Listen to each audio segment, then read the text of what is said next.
The tropical climate and sun-kissed beaches of KwaZulu are a breathtaking sight for all who visit the east coast of South Africa. The tour returns this week to one of its favourite venues, Sanlamir. Located 2 hours south of Durban, it has been a regular stop on the Sunshine Ladies Tour over the years, and with its lush vegetation and water-protected holes, it's a stern test of golf that will, for the first time, host the South African Women's Masters. We were privileged to host the SA Women's Open for 4 years in a row, and then to get to SA Women's Masters is just, we're delighted about it. Working with the Ladies Tour is such a pleasure. It's so easy working with them, and obviously with us being in the position to have hosted a few ladies events in the past make things a lot easier, so we know what to expect and we just love hosting these events. Sanlamir is just one of the best places in the world. Apart from the golf, there's so many other things that you can do here. There's a mountain bike track, that you can go fishing, you can go surfing, you can go swimming. There's so many other amenities to enjoy, and we just love having people here. With the warm waters of the Indian Ocean and the tropical climate, KwaZulu-Natal never disappoints, and with spectacular courses to discover, it's a golfer's dream to visit. We live in paradise down here. We've got the most incredible environment, possibly the best beaching tourism in the whole of South Africa, and then it's complemented by all these wonderful other treasures in the basket. The golf courses, we've got 10 beautiful golf courses. It's just fantastic that we can actually use the assets that are here and at the same time promote and also put something back into golf. The sun was shining come the second round of the South African Women's Masters, but the going was by no means easy as the coastal wind bared its teeth. Round 1 leader Kim Williams had fired a 68 the previous day, but could not come to terms with the harder conditions as she posted a 75 on day 2 to finish on 1 under par. Melissa Eaton was enjoying the greens of Sanlamir as she carded 5 birdies in her round. With the putter working well, she managed to finish 2 under in a share of 3rd place. Swaziland's Nobuhle Dlamini could have had a better day, but a solid 73 kept her well within the top 10 on level par for the tournament. Lejeanne Laithwaite was enjoying a resurgence in form of late. With a top 10 last week, she continued to impress as she shot a 69 to finish 2 under par. But a 69 to go with a first round 70 was enough for Germany's Laura Fünfstück to hold a 2-shot lead at the end of the day. It's my first season as a pro in general, so I've been having a really great time so far. It's it's really nice to just be able to play every week, get to gain some experience and just play. In Germany, obviously, there's not much you can do right now, so it was a really good decision to come out here and just play. So after only 5 events as a professional, Fünfstück holds a 2-shot lead going into the final round. Close on her heels, however, was amateur Gemma Batty. Representing the Scottish national side, the team of 4 has been invited to South Africa to develop relationships and increase competitive experience for local and international players of the ladies' game. The Scottish golf men have been coming down to South Africa for about 7 or 8 years now, and they've had a lot of success coming down here, and they've enjoyed it as a great training environment in a kind of competition sense. So we've been looking to bring the women out for the last couple of years. This is the first year we've actually managed to get it over the line. And the players are relishing the experience. This is my first pro event, and I'm not going to lie, I was quite nervous on the first tee this morning, so to get out there and just kind of know that I can play with these ladies and these girls is quite nice to know. It's nice to see and compare my game against their game and where I need to improve on, so it's a good experience. I've loved it. I would love to come back. Hopefully we get the opportunity again, and at least having been here I kind of know what to expect.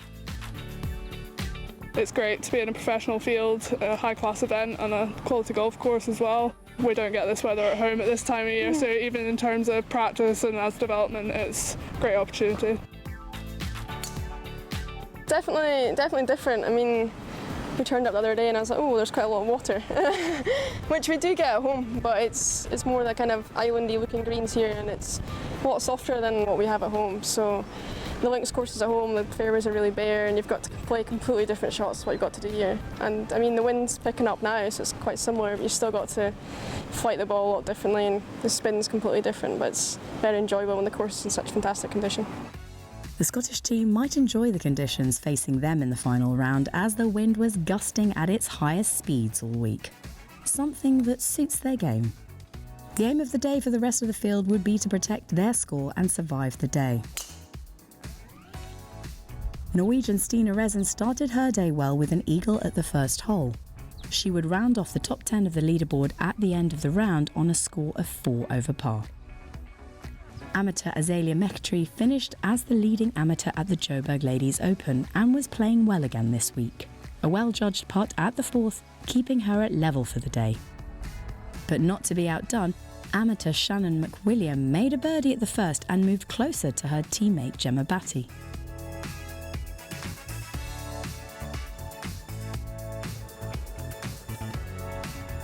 Could this be the week for Nobukhle Dlamini?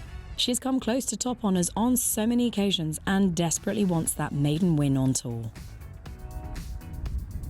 A 2-part birdie at the 1st was a good start.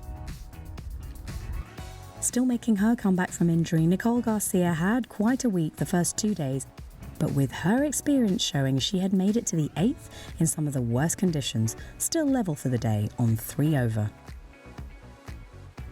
Melissa Eaton was another player to take advantage of the par 5 first hole. Walking off with a birdie, she was only 2 behind Fumstug, who could only manage a par.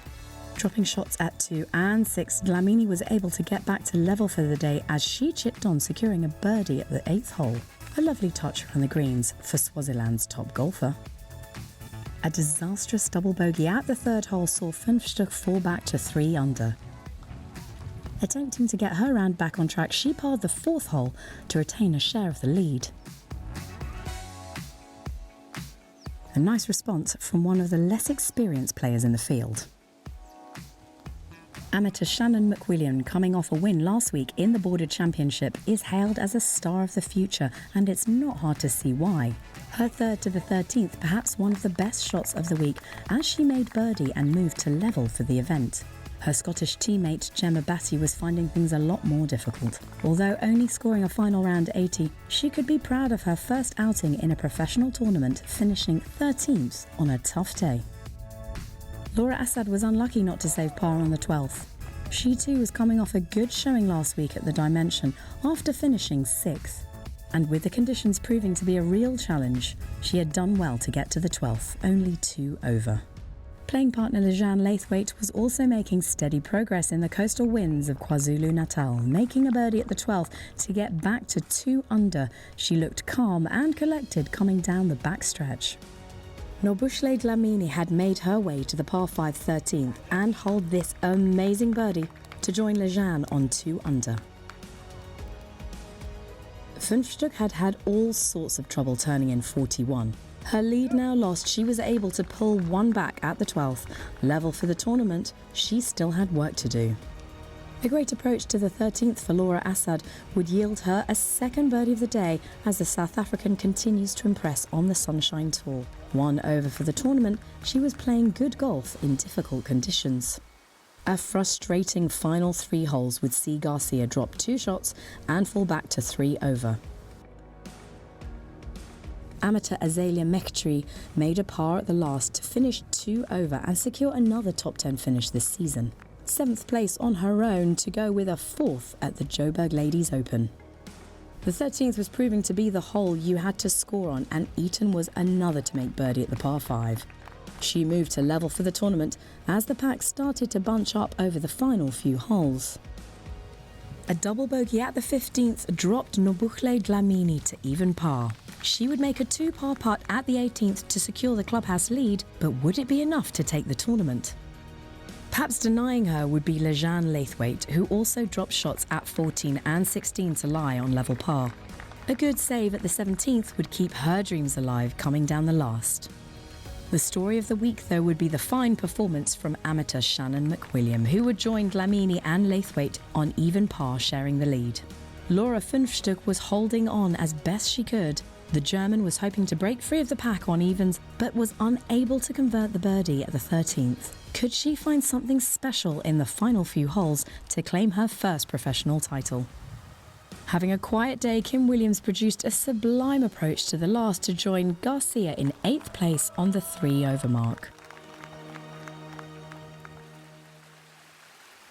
Laithwaite at the last missed her chance to take the lead, leaving her on par alongside Dlamini and McWilliam, the opportunity lying with Fumstug to prevent a 4-way playoff. Lee John was she was doing pretty well, and actually I walked up on 17 green and I couldn't see the leaderboard at that point, but I told Rachel and said I think we have to get two, one on 17, one on 18, and then I look up again and I see her at par as well, so technically it was just one.